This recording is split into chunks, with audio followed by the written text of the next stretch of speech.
जानू सुनना, आज के राती धमाल होते, डीजे पे बजते प्यार के बाजा।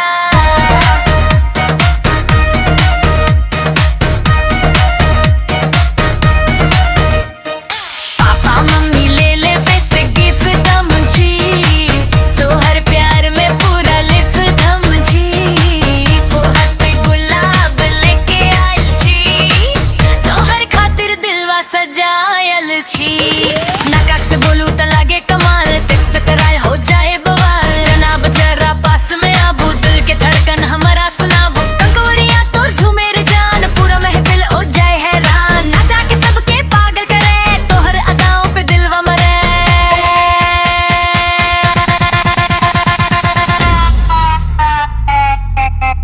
ले लो प्यार हमरे, दिलवा के तू अधिकार हमरे।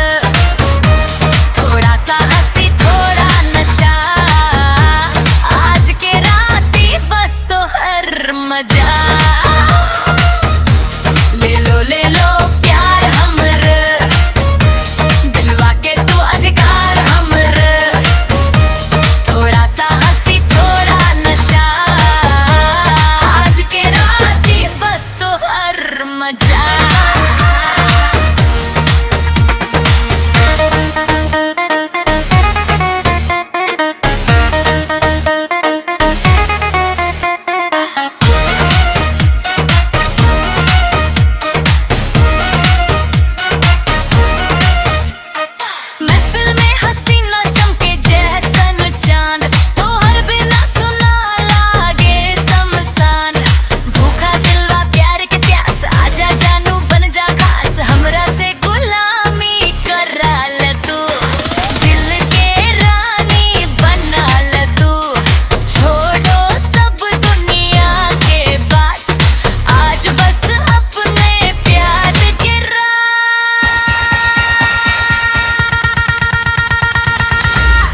जानू तोहर प्यार में हम दीवाना, डीजे पे बजे मैथिली तराना।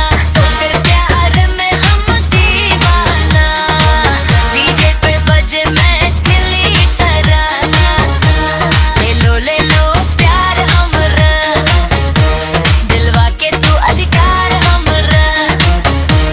थोड़ा सा हंसी थोड़ा नशा, मजा। ले लो प्यार हमरा, दिलवा के तू अधिकार हमरा। थोड़ा सा हंसी थोड़ा नशा, आज के रात ही बस तो हर मजा।